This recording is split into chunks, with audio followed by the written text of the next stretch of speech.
Olá, irmãos, tudo bem com vocês? Meu nome é Renato Lisboa, sou membro da Igreja do Evangelho Quadrangular do bairro São Dimas, ministério do pastor Jonas Nepomuceno, e eu venho aqui hoje ministrar uma palavra para que nós possamos aprender juntamente como que nós vamos solucionar os conflitos que acontecem na nossa vida. É importante a gente ter a clareza de como que nós solucionamos esses conflitos, de como que nós lidamos com os problemas na nossa vida, para que essa vida ela possa se tornar mais leve, para que a nossa caminhada ela possa se tornar mais clara, mais transparente, para que possamos estar focados nos nossos objetivos, nos nossos propósitos, e para que a gente aprenda como solucionar os conflitos na nossa mente. Nós vamos utilizar, é claro, o nosso modelo de vida, que é Jesus. Nós vamos utilizar, através da leitura da palavra do Senhor, vamos extrair ali das palavras, dos ensinamentos, do texto histórico, nós vamos extrair todo o aprendizado, toda a sabedoria, toda a plenitude das ações que Jesus executava ao longo do seu ministério, ao longo da sua caminhada, para que sim, nós possamos aprender, nós possamos entender e possamos executar, para que nós possamos formatar os nossos pensamentos da forma como Jesus formatava os pensamentos dele, e possamos a partir daí agir conforme Jesus agia e conforme ele quer que nos dias de hoje a gente haja também. Antes da gente poder fazer a leitura da palavra, mas eu já peço que você abra o livro de Marcos, no capítulo 4, verso de número 37. Vamos fazer uma oração e pedir para que o Senhor venha nos abençoar nesse momento, que o Espírito Santo nos encha com toda a tua graça. Amém? Pai, em nome do Senhor Jesus, eu peço para que o Senhor venha agora nos encher com o Espírito Santo do Senhor. Peço para que o Senhor também traga-nos uma palavra que não seja apenas uma palavra de automotivação, que não seja apenas uma palavra bonita, mas que seja uma palavra que venha a transformar as nossas vidas. Seja uma palavra, Pai, que venha a ressignificar a nossa mente, formatar os nossos comportamentos, para que possamos, a partir dela e com ela, possamos exercer de forma diferente as tarefas que nós exercemos no nosso dia a dia. Pedimos, Senhor, que o Senhor agora abra os nossos corações e as nossas mentes para que essa palavra possa entrar, para que essa palavra possa agir, para que essa palavra possa mexer com todo o ser daqueles que estão agora nos assistindo. E que o Senhor venha nos abençoar completamente com uma palavra direto do teu sono. Ensina-me, Senhor, ensina-nos a todos nós que agora temos a experiência e a honra de poder compartilhar da palavra do Senhor, em nome de Senhor Jesus. Amém. Irmãos, solucionar conflitos não é uma tarefa fácil.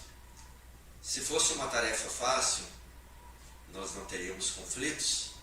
Se fosse uma tarefa fácil, as pessoas não estariam aí batendo cabeça com problemas atrás de problemas, as coisas estariam aí sendo resolvidas de forma rápida, fácil, sem causar tumultos.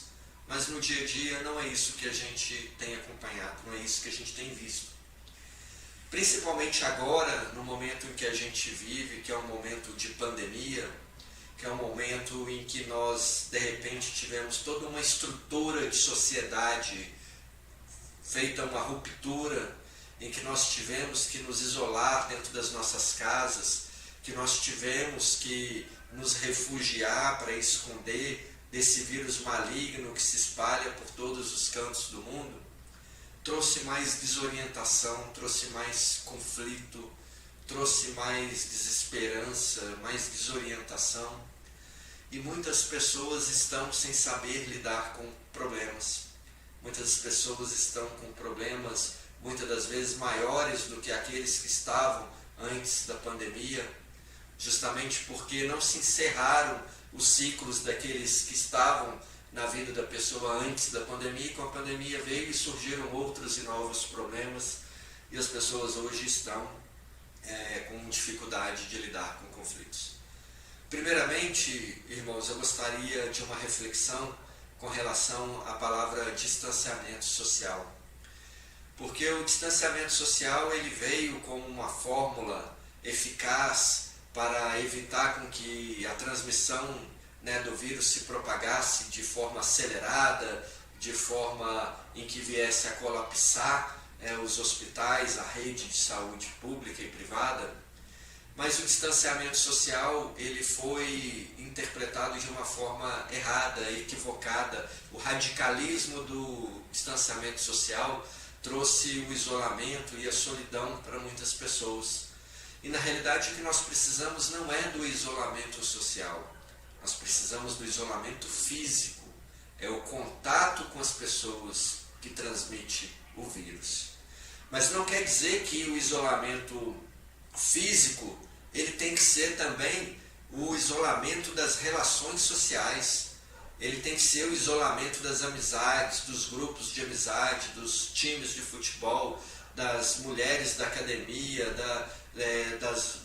da turma do chá, das 5, enfim, das infinitas formas em que as pessoas utilizavam na vida para se relacionar com as outras pessoas, para poder juntar, fazerem chás, promoverem eventos, churrascos, enfim. E essa questão hoje já estamos há mais de um ano paralisada. Mas não é necessário que a gente simplesmente se afaste das pessoas, com que a gente se isole das pessoas, porque a gente se refugie dentro das nossas casas e esqueça que existe um mundo lá fora. Não é esse tipo de isolamento que é eficaz para a não transmissão do vírus, mas é destruidor para a mente humana. Nós precisamos sim, e na live da semana passada nós ouvimos sobre inteligência emocional, e das competências da inteligência emocional é justamente a questão de gerenciar as relações sociais, e muitas das vezes as pessoas estão em dificuldade justamente de gerenciar essas redes sociais. E redes sociais que eu falo não é Instagram, Facebook, é as redes interpessoas, entre relações, relacionamentos, a rede de relacionamentos. Justamente por quê? Porque se propagou o isolamento social. Nós precisamos fazer o isolamento físico. Nós não podemos aglomerar, não podemos nos ajuntar com outras pessoas, mas nós podemos ligar para as pessoas, podemos conversar pelo telefone.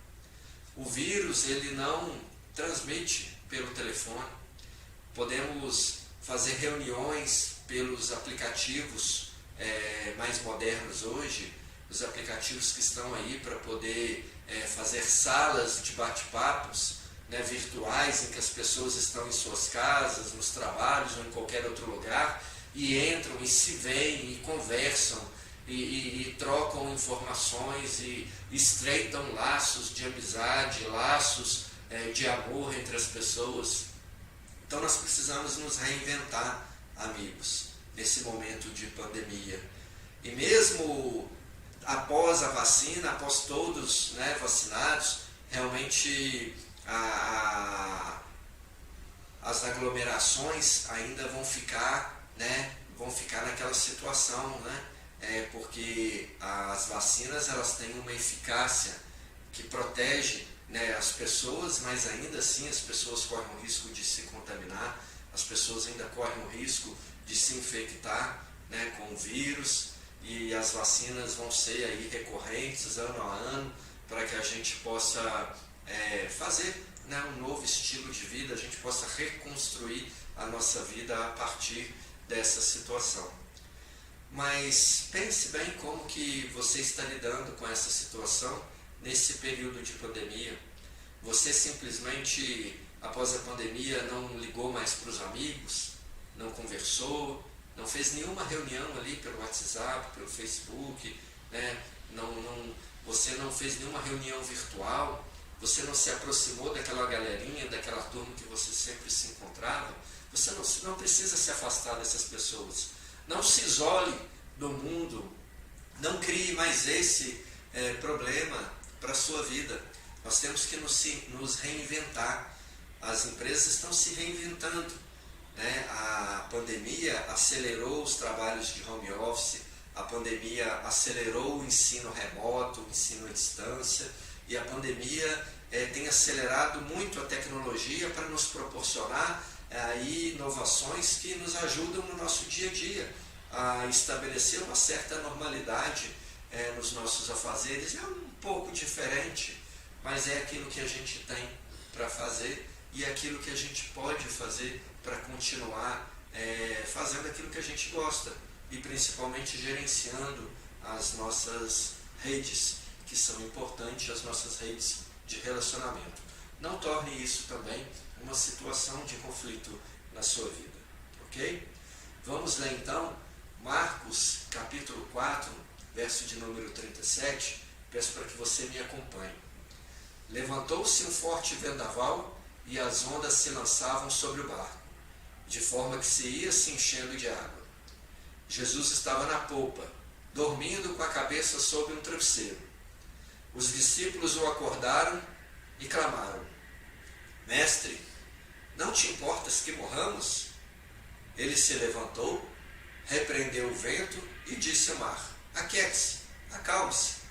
O vento se aquietou e fez-se completa bonança. Então perguntou aos seus discípulos: Por que vocês estão com tanto medo? Ainda não têm fé? Eles estavam apavorados e perguntavam uns aos outros: Quem é este que até o vento e o mar lhe obedecem?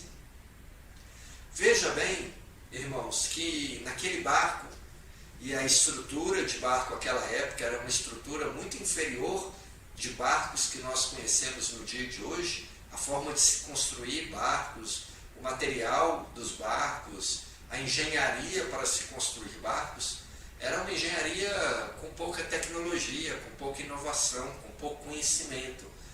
Então já era um barco precário que eles estavam ali fazendo aquela travessia.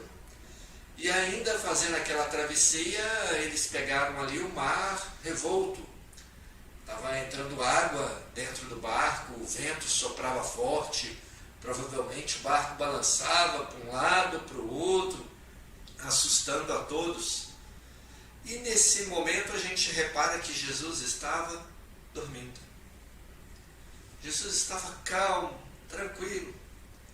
Provavelmente Jesus estava sentindo o barco balançar, né? Mesmo quando a gente dorme em barcos, né? E às vezes tem ali, né, uma agitação no mar, a gente sente ali um balançar, a gente acaba ali o sono ficando mais leve, né? O nosso cérebro acaba ficando alerta em relação a isso, mas Jesus estava dormindo.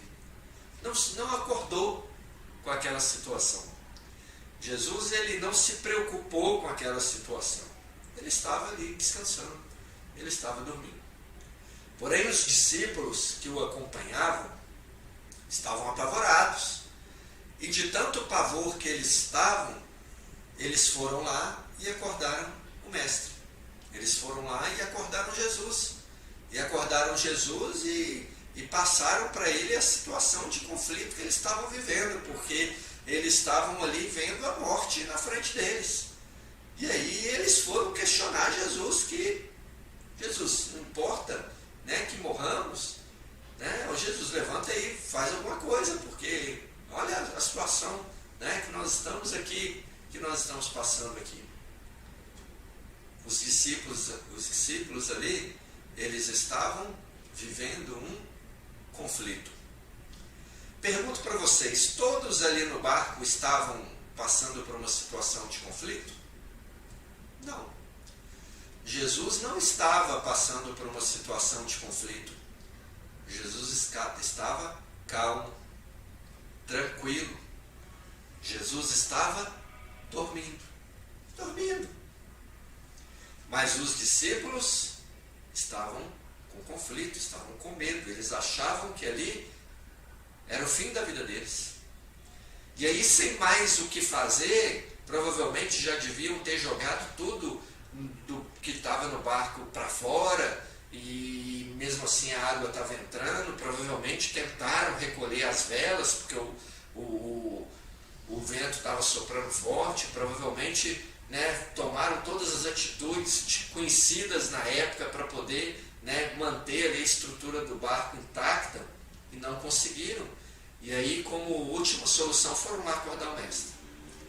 Mas Jesus não estava passando por uma situação de conflito. O que eu quero dizer com isso?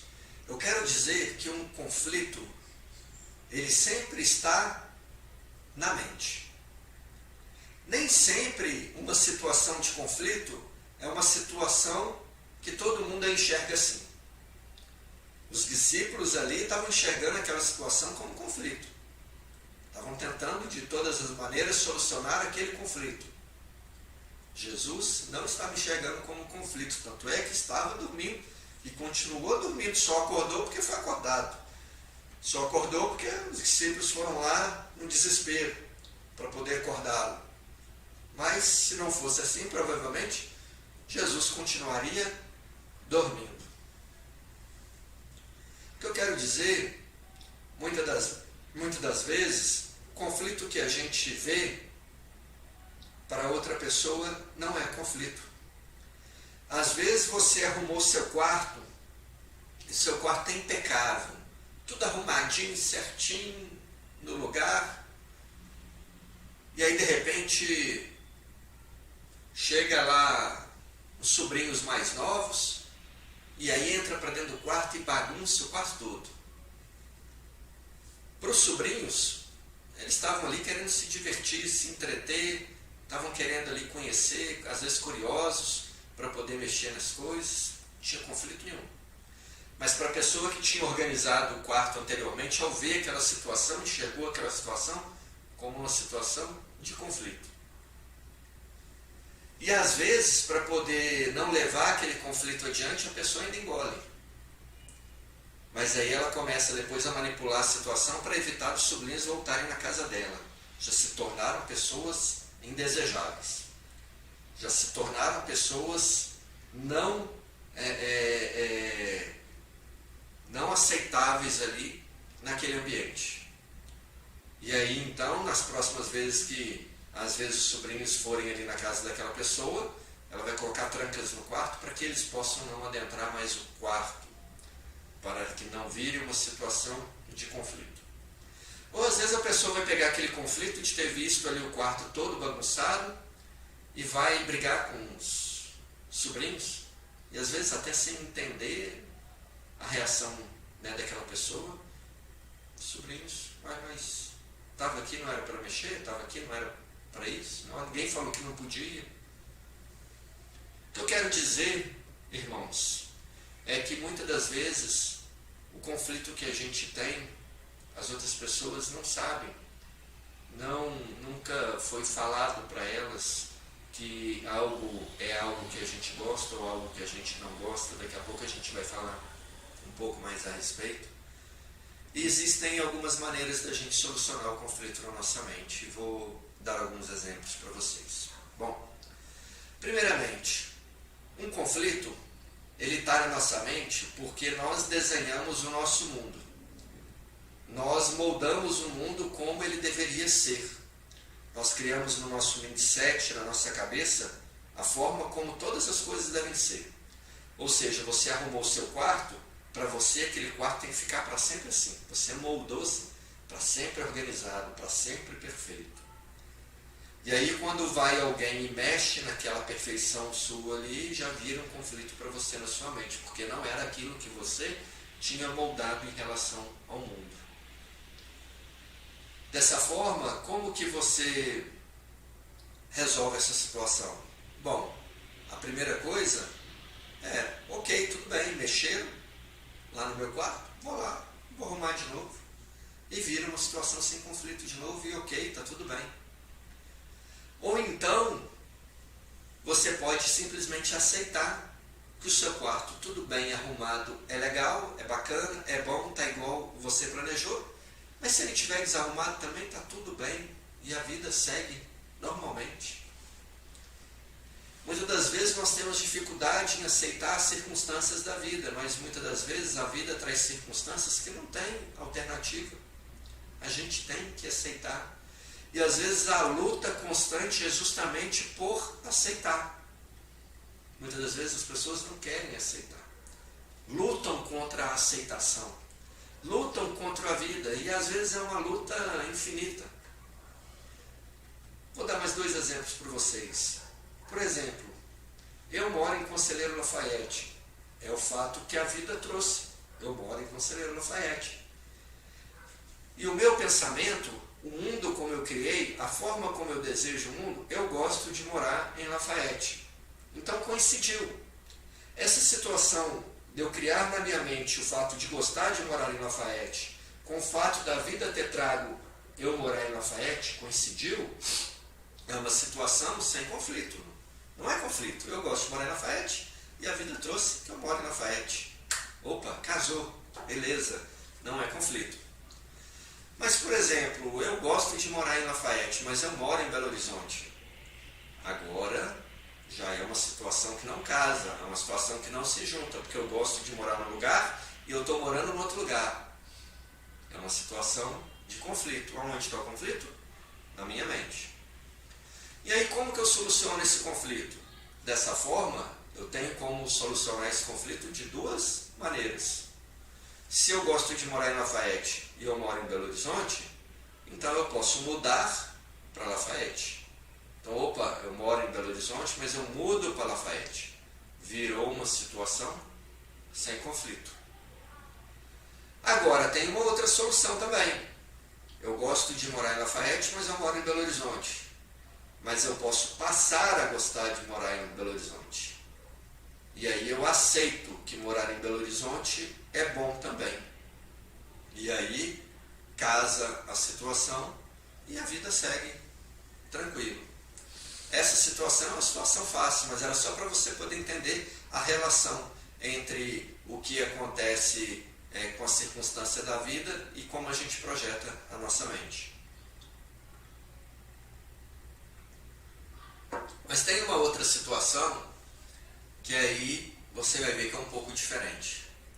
Vamos imaginar um casal, que o casal vai lá e planeja no mundo deles um filho perfeito, um filho sem problema nenhum, saudável, né? Tranquilo, um menino ali, né? Especial, preparado, tranquilo, né? E aí esse casal está planejando isso. O mundo deles é planejando que eles tenham ali um bebê sem problema nenhum. Mas aí de repente a vida vai lá e traz um bebê com síndrome de Down. Trouxe um bebê com síndrome de Down. Não era aquilo que eles planejavam, porque eles planejavam um bebê sem nenhum tipo de problema. E aí de repente nasceu um bebê com síndrome de Down. A síndrome de Down é uma doença que não tem cura. É uma doença genética, está lá. Né? É a questão do cromossomo, não tem cura. E aí então esse bebê, para a vida toda, esse bebê, ele vai ser bebê, vai ser criança, vai ser adolescente, vai ser adulto, sempre com síndrome de Down. Então esses pais que queriam, que projetavam no mundo deles uma criança, né, saudável, perfeita, sem nenhum tipo de problema, sem síndrome de Down, né, e de repente tem ali uma criança com síndrome de Down, esse pessoal, o que eles têm que fazer? Eles têm como mudar a questão da síndrome de Down? Não, eles não têm como mudar a síndrome de Down. Então a única situação que eles têm que fazer é mudar o pensamento deles. Então eles mudam a mente deles, aceitam a situação e passam a viver a situação sem conflito. Passam a viver a situação sem conflito, façam lidar com a vida e façam da vida deles e da vida do filho deles a melhor possível, né? Passam ali a buscar as melhores condições, maior conforto aí para o filho, né? Durante toda a vida e seguem a vida. O que vai adiantar aquele casal ficar o tempo inteiro com conflito? Ficar se perguntando, mas por quê? Por que comigo? Por que isso? Por que aquilo? O que aconteceu? Não vai adiantar nada. Esse exemplo, meus irmãos, é o exemplo que a gente tem que levar para a nossa vida em todas as outras circunstâncias das quais a circunstância da vida traz uma situação para a gente que a gente não tem como mudá-la. E aí nós temos apenas que aceitá-la. E pronto. E acabou. Não é verdade? Olha, ali naquele barco estavam os discípulos com Jesus.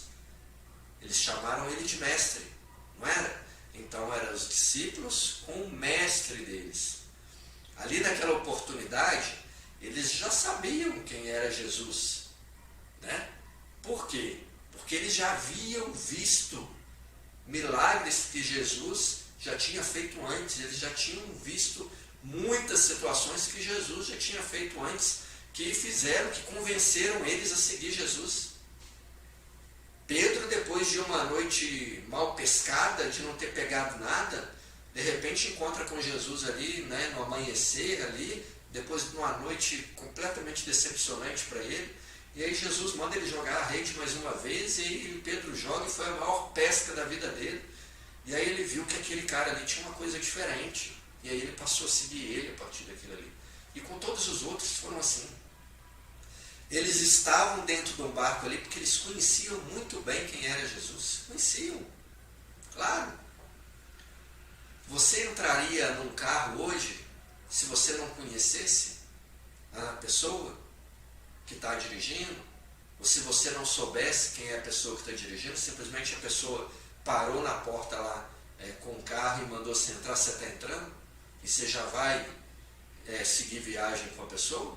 Claro que você não faz isso. Da mesma forma naquela época, ninguém entrava em barco ali com ninguém que não conhecia, não. Eles sabiam muito bem ali quem era Jesus. Mas mesmo assim, eles estavam com um conflito na mente deles. Eles estavam assim, meu Deus, daqui a pouco esse barco vai tombar, esse barco vai afundar, nós vamos morrer afogados aqui. E aí eles foram lá, desesperados, encontrar com Jesus uma solução para aquele conflito que eles estavam passando. Mas eles simplesmente tinham que olhar para a circunstância da vida. E eles tinham que olhar e pensar, bom, o mar está revolto, ok. Bom, o vento está soprando forte, ok. Mas Jesus está no barco com a gente. Mas o Filho de Deus está com o barco com a gente. E se ele ainda não se levantou para fazer nada, é porque ainda não foi necessário fazer nada. Então está tudo bem. E aí quando Jesus levanta, e aí ele repreende o mar, e ele repreende o vento, e tudo se acalma, depois ele vai lá e repreende os discípulos. Mas vocês não têm fé? Cadê a fé de vocês? Espera aí, vocês estão me seguindo? Vocês entraram no barco? Vocês aceitaram o meu convite? E qualquer dificuldade, qualquer conflito, vocês já estão agindo assim, dessa forma? Eu vou precisar de vocês, que vocês tenham muita fé, porque existe um mundo inteiro para poder conhecer sobre o Pai, conhecer sobre mim, conhecer como é o estilo de vida que a gente aprova. Qual que é a dificuldade que você tem hoje, irmão e irmã? Qual é o conflito que você tem hoje? Esse conflito que você tem alimentado, que você tem tido dificuldade de enfrentar, é um conflito que você tem como mudar a circunstância da vida? Ou não tem como mudar e você está com dificuldade de aceitar, está com dificuldade de entender, está com dificuldade de resolver essa questão para seguir adiante? Ou você simplesmente está empurrando ali o conflito para debaixo do tapete para esperar com que a vida resolva sozinha? A vida não vai resolver, porque esse conflito está na sua mente. Então você tem que resolver na sua mente. Deixar de se preocupar com isso, porque existem coisas mais importantes para você se preocupar, para você agir. Então é preciso que você tenha esse comportamento de solucionar esses conflitos na sua mente. Veja bem que toda circunstância ela é conflito para uma pessoa, mas não é conflito para outra. O exemplo lá do quarto lá, os sobrinhos que foram lá e bagunçaram, aquela situação não era conflito nenhum para eles, muito pelo contrário, era uma situação muito divertida. Mas a pessoa que arrumou o quarto era uma situação de conflito. No barco lá, o conflito era dos discípulos, mas o conflito não era de Jesus. Então o conflito é como a gente enxerga a vida. A gente enxerga a vida, de repente na hora que a gente interpreta uma situação, a gente interpretou com conflito. Outra pessoa enxergou, não vai interpretar com conflito. E está tudo bem, e a vida segue assim. Outra situação que é importante que você reflita é sobre o gosto e não gosto. É um tal de gosto e não gosto, tudo é um tal de gosto e não gosto, não é verdade? E muitas das vezes a gente vive a nossa vida em função daquilo que a gente gosta. E aquilo que a gente não gosta, a gente passa a rejeitar. Inclusive, as palavras mais modernas hoje, né? Aquilo que a gente não gosta, a gente cancela. A gente faz ali a cultura do cancelamento. Pronto, acabou. Só que nem tudo na vida a gente faz o que gosta e tem que estar tudo bem, não tem que ser uma situação de conflito. Muitas das vezes na nossa vida a gente precisa de muitas coisas que a gente não gosta. Por exemplo, na alimentação, eu não gosto de salada, mas eu como salada todos os dias, e muita salada todos os dias, é praticamente salada e carne a minha refeição. Mas eu não gosto de salada, mas é a salada que me nutre. Mas é a salada que alimenta o meu corpo com os sais minerais, com as vitaminas, com água e com tantos outros nutrientes que são importantes para a manutenção da minha vida. Eu não gosto de fazer atividade física, mas todos os dias eu estou lá correndo 6 quilômetros por dia. Mas eu não gosto, mas é a atividade física, é o movimento, é o exercício que faz com que o meu corpo tenha vigor, com que o meu corpo ele se movimente, com que o meu corpo tenha também aí um controle hormonal, um controle bioquímico para poder me dar aí uma qualidade de vida mais saudável, mais adequada. Mas eu não gosto dessas coisas. Mas não é o fato de eu não gosto que eu tenho que cancelar. Mas é o fato de eu não gostar que eu tenho que simplesmente rejeitar. Não. O que é isso? O problema é que tem muita gente que não gosta de determinadas coisas e além de não gostar, critica, julga, rejeita, reclama, murmura.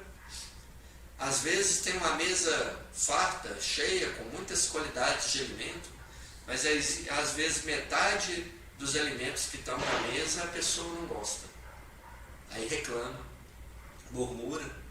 E quantos milhões de outras pessoas gostariam de ter uma mesa farta daquela forma? Nós temos que parar com o mimimi de viver apenas com aquilo que a gente gosta. Ou viver em função e em busca simplesmente daquilo que a gente gosta. A vida não se faz apenas daquilo que nós gostamos. A vida se faz também de muitas outras coisas. Jesus, por exemplo, toda vez que ele era interrogado sobre a missão dele, ele sempre falava: eu estou aqui para fazer aquilo que o Pai me mandou fazer. Ele não tinha esse problema de gosto ou não gosto. Ele estava ali para fazer aquilo que o Pai tinha mandado ele fazer e pronto, acabou. E ele estava seguindo ali as instruções do Pai. Deixa eu falar um negócio para vocês. Ali no Getsemane, na hora que Jesus estava às vésperas ali, né, de ser preso e de partir ali para o julgamento que culminaria, né, na crucificação dele, ele estava ali orando ao Pai e suando sangue. Ele estava com medo, ele sabia o que ele ia passar. Ele sabia que ele estaria ali assumindo, se colocando no lugar da humanidade inteira e que todos os pecados, ele seria julgado ali por todos os pecados da humanidade e passaria ali para uma morte terrível. Ele estava suando sangue, com medo. Provavelmente era uma situação que ele não gostava. Provavelmente era uma situação que ele não queria passar, tanto é que ele pede ao pai, né? Pai meu, né? Se tu puderes, afaste-me esse cálice. Mas aí ele em sequência fala, mas se não tem outro jeito eu vou, né? Resumidamente, era uma situação que ele não gostava, mas ele estava ali pronto, preparado para fazer o que não gostava. Não era conflito para ele. Não estava empurrando para debaixo do tapete. Ele veio para fazer a vontade do Pai e ele está fazendo a vontade do Pai. E você, qual que é o propósito que você tem para a sua vida? Um propósito claro, um projeto claro, você sabe aonde você está indo. As coisas que você faz, elas têm propósito, são conectadas, ou cada hora você está fazendo uma coisa, ou cada hora você está investindo numa coisa, cada hora você está trabalhando com uma coisa, né? Em função do que dá dinheiro. Ah, isso aqui está dando dinheiro, eu vou mexer com isso aqui agora. Ah, não, isso aqui está dando dinheiro, agora eu vou mexer com isso aqui. E acaba, no final das contas, não fazendo nenhuma coisa nem outra. Então é preciso que a gente passe a refletir e a sanar esses conflitos que acontecem na nossa mente, da forma como nós lidamos com esses conflitos. É importante, meus irmãos, né, que isso se faça e se faça de uma forma plena, para que nós possamos, então, vivermos uma vida com um estilo de vida melhor, um estilo de vida mais saudável, que a gente possa se livrar dessas prisões que a gente vai criando na nossa mente. Prisões da mente. Conflitos nada mais são do que prisões da mente. Porque são aquelas coisas que a gente enxerga, interpreta, julga e vira conflito na nossa mente. Às vezes, né, uma pessoa se incomoda com determinada situação, mas você olhou a mesma situação e está tudo bem, para a pessoa foi conflito, para você não. Porque a interpretação da vida, do mundo, ela é individual. Cada um enxerga o mundo de uma forma, cada um enxerga o mundo de uma maneira, cada um interpreta o mundo de uma maneira. Na semana passada, quando nós falamos sobre inteligência emocional, eu tive a oportunidade de falar também como que a gente entra no mundo das pessoas. Muitas das vezes, para a gente ajudar as outras pessoas, a gente tem que entender o mundo delas, como que elas veem o mundo, como elas julgam o mundo, como elas se dão em relação ao mundo, para que as coisas possam, né, ser resolvidas de uma forma tranquila. Mas pense bem como que isso tem sido na sua vida, como que isso tem caminhado na sua vida. Pense nos conflitos que você tem tido no dia a dia, dos menores aos maiores, e passe a usar esse referencial. É uma circunstância da vida que você tem como mudar, então lute para mudar. Mas é uma circunstância da vida que você não tem controle, não tem como mudar, não está na sua mão. Aceita. É melhor. E você vai conseguir enxergar melhor as circunstâncias da vida e com certeza vai viver melhor os seus dias e aquilo que você busca encontrar nessa vida. Espero que você possa ter refletido, entendido, compreendido a palavra e que nós possamos, na próxima semana, estar juntos de novo, mais uma vez, com mais uma palavra de Deus, para que a gente possa continuar aprendendo com os ensinamentos de Jesus, continuar aprendendo e seguindo o seu modelo, para que nós possamos ter uma vida melhor, possamos ter um estilo de vida melhor e possamos, em nome de Jesus, alcançar os propósitos que Deus tem para nós aqui nessa terra. Que você tenha uma ótima semana, seja abençoada essa semana e nos encontramos na semana que vem. Um grande abraço, fiquem com Deus.